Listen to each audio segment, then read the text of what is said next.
Since 2017, Apple has been putting out iPhones with a near bezel-less design and notch, moving on from the home button and Touch ID. But not everyone was ready for that change, and even now it's totally fair to prefer the old style. And for those who fall into this category or just want to save some money, the iPhone SE is a tempting purchase. Hey, how's it going? I'm Josh from 91 Tech, and this is the iPhone SE from 2020. How does it hold up a year later?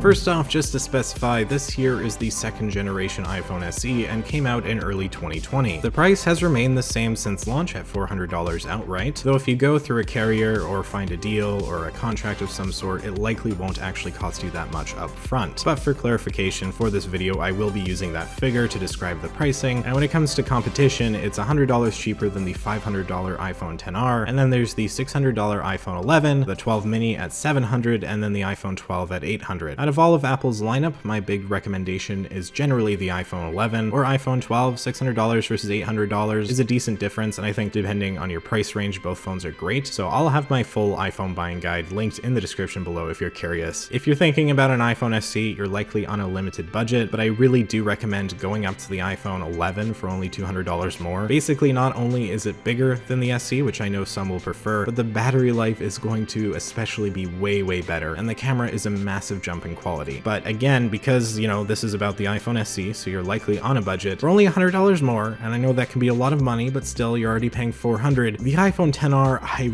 really recommend over the SE if you absolutely have to save some money from the iPhone 11. It's a good in-between option. The camera is roughly equivalent to the SE with the XR, but what really matters is that it has so much better battery life. It's not even close. But I might be getting ahead of myself here, so is the iPhone SE worth buying right now? Yeah, I would say it is actually, even though it might not seem like it so far. It absolutely is worth the $400. That price point for a fully functional, top-of-the-line spec-wise iPhone running iOS 14 and likely looking at or even more than 4 years of software support from here on out, well, that's ridiculously impressive, and I don't think anyone can deny $400 is amazing value for that. The issue is that you're making quite a few concessions going for the SE, especially with the iPhone XR only costing $100 more. Last year when the iPhone XR was $600 and the SE still $400, it was an easier choice. So with the XR being reduced in price, I find it so hard to recommend the SE. But if you don't care about any of that, or really just need to spend as little as possible, or want to keep the home button, or for whatever reason, the iPhone SE is still very much worth the money. Battery life, I think, is its biggest flaw, as this is a small phone and might not even last you the day with good use, and that'll only get worse as the battery degrades over time. But beyond that, this is a terrific smartphone, one that might look a little older but performs like a flagship. $400 for this is really a steal when you consider the value factor and that the performance is equal to the iPhone 11 and is basically able to do anything the over $1,000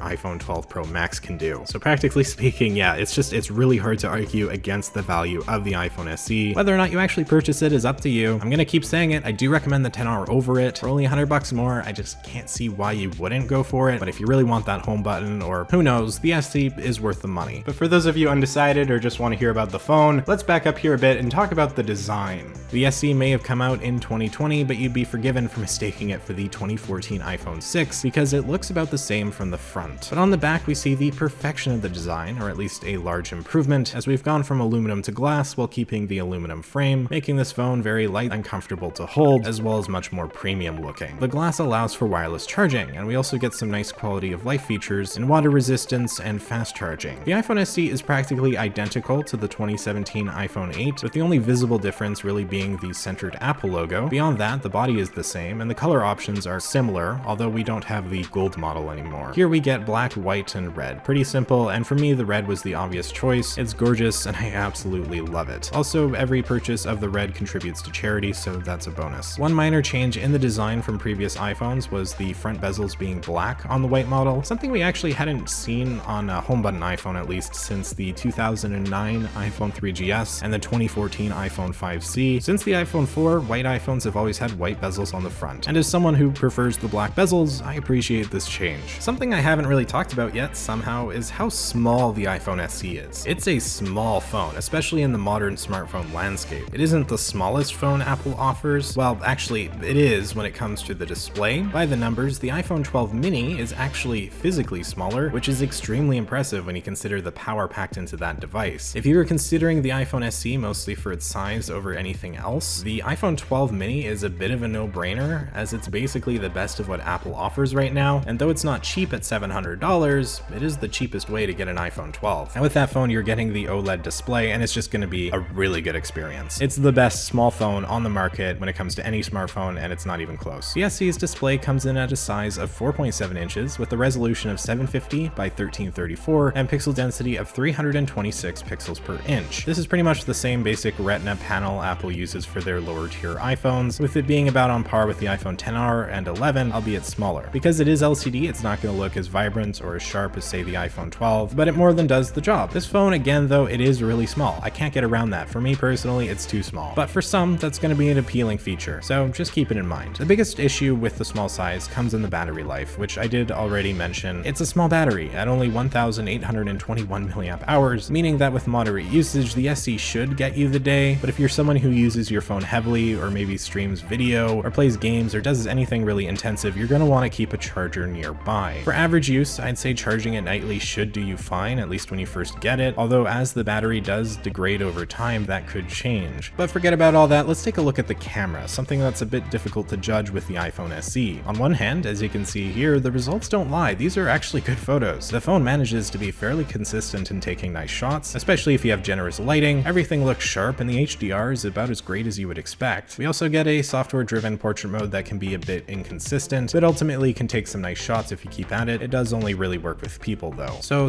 far so good, the photos seem fine. Why would this be difficult to judge? Well, the issue here is that the iPhone SE actually uses the same sensor as the iPhone 8 from back in 2017. It's 12 megapixels and can film 4K at up to 60 frames per second, so by the spec sheet it sounds good, but the sensor itself is smaller than newer iPhones, which means worse low light performance, and there isn't any night mode photography here. So when it comes to indoor photos or photos at night, the SE can really struggle, producing a grainy mess of an image in the worst of cases. It definitely takes nicer photos than the iPhone 8 though. The selfie camera here is pretty darn decent at 7 megapixels. It's not going to provide anything spectacular, but it should more than meet the expectations of its users. It also does allow for portrait selfies, even without Face ID, so that's kind of neat, and it does a surprisingly decent job. Overall, the iPhone SE takes great everyday shots, but if you're someone who wants really consistently great photos, you should be looking at the iPhone 11 or better, especially if you want to take a lot of photos inside, like indoors. If you're concerned about that, a better iPhone is just the smart choice. That being said, considering the SE is a $400 smartphone, the fact that it holds up as well as it does is absolutely amazing, and it really lends to the overall value of this phone. But what really boosts the iPhone SE in terms of value is that A13 chipset as well as 3 gigabytes of RAM. This phone is fast, extremely fast, and it runs iOS 14 like a champ. Performance is about as smooth as it gets, and the experience is of flagship quality, all in the package of a small $400 smartphone. It's very impressive, and this is a phone that's going to last a long time down the line. Just look at how that first iPhone SE from 2016 did. It's even still supported on iOS 14 all these years later. With the iPhone SE, you're getting a fully capable iPhone, one that can do nearly anything, but you are going to be missing out on some of the newer, nicer features you'd get with more expensive options. The phone is small, the design is older, the camera is good but not great, and worst of all, the battery life is mediocre at best. If these are concessions you feel like you can make, then by all means, the iPhone SE is a great pickup and will do you well in 2021. Any of you out there using the iPhone SE right now? How's it working for you? Make sure you let me know in the comments down below. It's nice to see Apple put out a budget-friendly option for once, and also just a phone for those who prefer to keep things simple. If you found this video interesting or helpful, maybe hit that like button and consider subscribing for more content just like this. You can follow me over on Twitter and Instagram at 91_tech if you'd like to for some reason. And with that all being said, thank you so much for watching. I'm Josh from 91tech, and I will see you all next time.